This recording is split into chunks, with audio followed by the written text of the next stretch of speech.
ICYM દ્વારા ધોરણ 6 થી ધોરણ 12 ના બાળકો માટેનો seminar saint Mary school Nadiad ખાતે યોજાયો, જેમાં વિષય ખૂબ જ સુંદર કે સોશિયલ મીડિયાની કાલ્પનિક દુનિયા અને હું, જેમાં મેં ખૂબ જ ઉત્સાહપૂર્વક ભાગ લીધો. જેમાં અમને પહેલા તો એક્ટિવિટી દ્વારા સોશિયલ મીડિયાના લાભ તથા ગેરલાભની સુંદર જાણકારી આપવામાં આવી અને આવા સેમિનાર ભવિષ્યમાં પણ થતા રહે તેવી હું આશા રાખું છું. ગુડ મોર્નિંગ, હું જોયલ ઉમરેઠ પેરિશમાંથી આવું છું તથા મારા YCSD નો સુંદર અનુભવ હું આપની સમક્ષ રજૂ કરવા માંગુ છું. ફાધર એડવિન દ્વારા સેન્ટ મેરીઝ હાઈસ્કૂલ નડિયાદ ખાતે 21 સપ્ટેમ્બર 2025 ના રોજ ધર્મપ્રાંત લેવલે YCSD નું આયોજન કરવામાં આવ્યું હતું, જેમાં મને ભાગ લેવાની તક મળી તે બદલ હું ઈશ્વર પિતાનો આભાર માનું છું. અમે જ્યારે પહોંચ્યા ત્યારે અમદાવાદ ધર્મપ્રાંતના જુદા જુદા પેરિશમાંથી ઘણી મોટી સંખ્યામાં બાળકો હાજર હતા. સૌપ્રથમ ભાવેશ સરે ડાન્સ શીખવાડ્યો અને ત્યારબાદ કાર્યક્રમની શરૂઆત થઈ. મને મુખ્ય મહેમાનનો પરિચય આપવાની તક મળી તે બદલ હું ફાધર એડવિનનો આભાર માનું છું. ફાધર એડવિને YCSD વિશે તથા આરવ વિશે થોડી માહિતી આપી.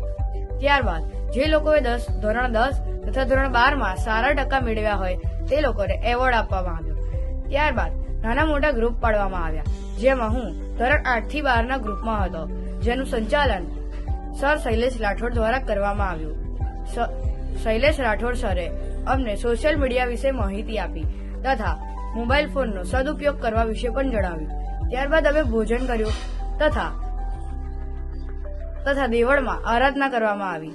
આરાધના બાદ ફાધરે ખ્રિસ્ત યજ્ઞ અર્પણ કરાવ્યો. ખ્રિસ્ત યજ્ઞ બાદ જે લોકોનો જન્મદિવસ સપ્ટેમ્બર મહિનામાં આવતો હોય તે લોકોના જન્મદિવસની ઉજવણી કરવામાં આવી.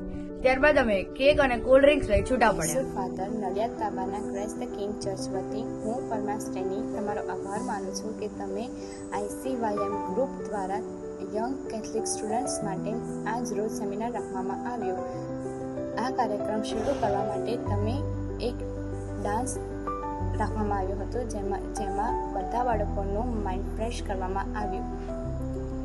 ત્યારબાદ ઉપર હોલમાં લઈ જવામાં આવ્યા હતા, જેમાં એક એવા વ્યક્તિની તમે અમને પરિચય કરાયો જે 10 વર્ષની ઉંમરે એક મ્યુઝિશિયન તરીકે ઓળખાય છે અને તેણે 5 વર્ષની ઉંમરે એને પોતાની પ્રેક્ટિસ શરૂ કરી હતી. એનો સમગ્ર પરિવાર એક મ્યુઝિશિયનમાં જોડાયેલું છે.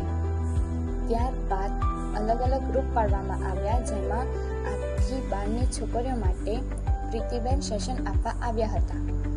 તેમાં તેમણે અમને 2 મુદ્દા આપ્યા. પ્રથમ કે કરિયર અને બીજું કે લવ લાઈફ.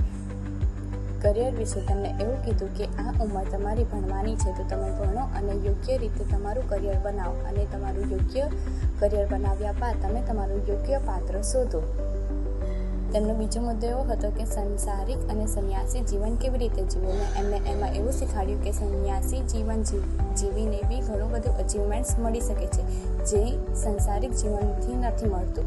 ત્યારબાદ તેમણે અમને એવી પણ શીખાડી કે સંન્યાસી જીવન વધારે સારું સંસારિક જીવન જીવ્યા કરતા.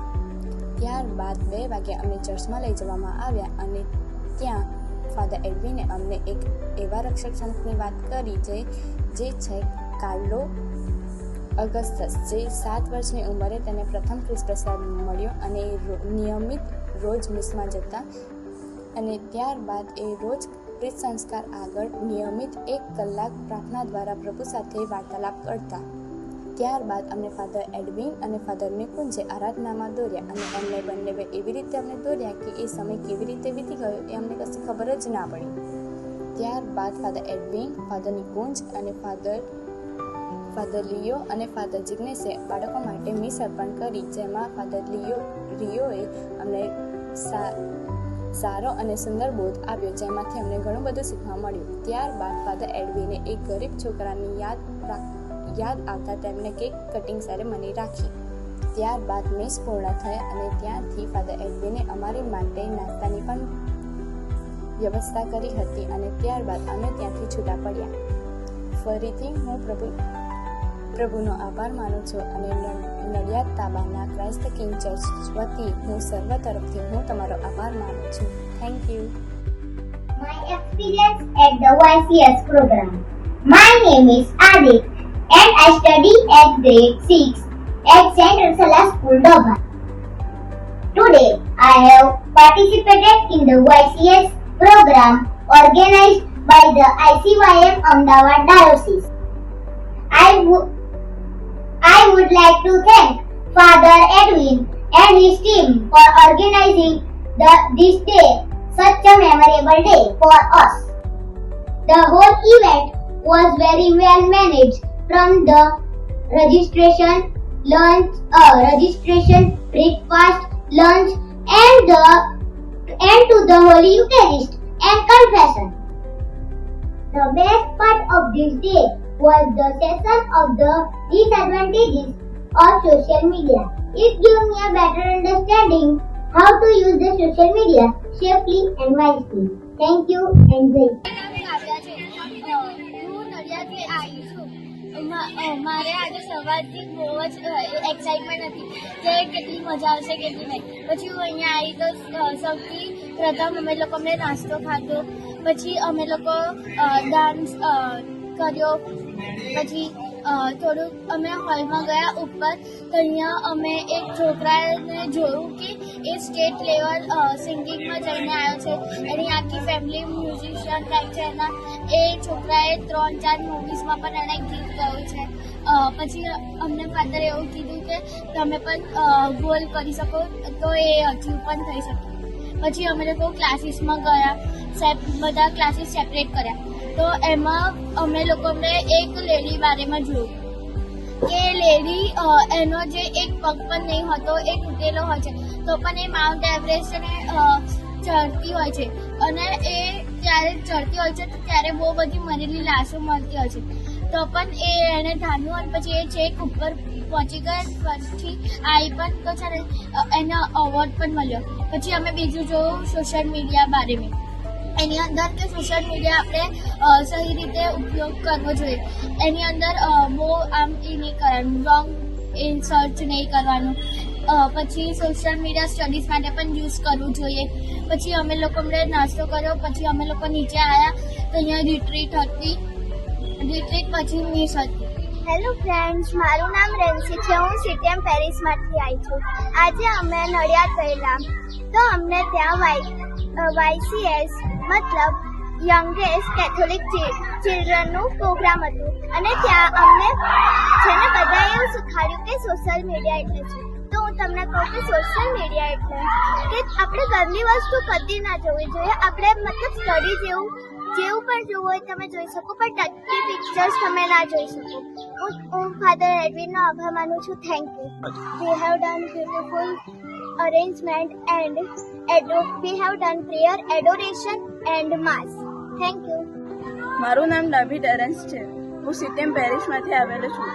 આજે અમે સેન્ટ મેરી સ્કૂલ નડિયાદમાં આવ્યા હતા. ત્યાં મને ખૂબ જ અગત્યનું જ્ઞાન મળ્યું છે, જેમ કે અમને પ્રભુ ઈસુ જોડે કેવી રીતે પ્રાર્થના કરવી છે અને આગળ જઈને શું કરવું જોઈએ. તે માટે હું ફાધર એડવિનનો પુષ્કળ આભાર માનું છું. Thank you. આપ સર્વને, હું નિમિષા એન્ડ હું ઠાસરા પેરિસથી છું. આજે જે પ્રોગ્રામ હતો એના વિશે હું કંઈક જણાવવા માંગુ છું. જે મને સૌથી વધારે ગમ્યું કે જે સ્ટાર્ટિંગમાં ભાવેશનો જે ઝુંબા ડાન્સ હતો, એ જે સ્ટાર્ટિંગ કરી હતી, જેના દ્વારા અમે બીજા પેરિસના લોકોને મળી શક્યા, તેમને ઓળખતા થયા. એના પછી જ્યારે અમને હોલમાં લઈ ગયા, ત્યાં આરવ ક્રિશ્ચન કે જે નાની ઉંમરમાં પણ ઘણું બધું અચીવ કર્યું છે, એવાનું અમને એક્ઝામ્પલ આપીને અમને ઇન્સ્પાયર કર્યા. એમના માતા પિતા બી જોડે આવ્યા હતા, એમને મળાવ્યા. એના પછી અમને ડિવિઝન કરાવીને અમારા સેશન્સ માટે લઈ ગયા. એની અંદર પ્રીતિ મેમનો જે સેશન્સ હતા, અમારી એજમાં અમે એઝ અ ગર્લ તરીકે અમારે કઈ રીતના કેરિયર બનાવવું જોઈએ, કઈ રીતના અમારે આગળ વધવું જોઈએ, બીજી બાબતોમાં ના આવીને આપણા માતા પિતાનું નામ રોશન કરવું જોઈએ. એ વસ્તુ અમને સમજાવ્યા બાદ પછી અમને સુંદર રીતે જમાડ્યું. એના પછી અમને સુંદર રીતે પ્રભુના માર્ગ તરફ દોર્યા, પ્રભુની આરાધના કરાવી કે જેની અંદર અમને ખરેખર લાગ્યું કે હા પ્રભુ હાજર છે. એના પછી અમને મીસમાં દોર્યા કે મીસમાં પણ અમને એવું જ લાગ્યું કે હા અમે અહીંયા પણ પ્રભુ હાજર જ છે. એના પછી અમને સુંદર રીતે સ્વીટ આપીને પ્રોગ્રામનું એન્ડિંગ કર્યું. એન્ડ આ બધામાં અમને ખૂબ જ ગમ્યું. And once again thank you so much IC ma'am and Nadiad Paris.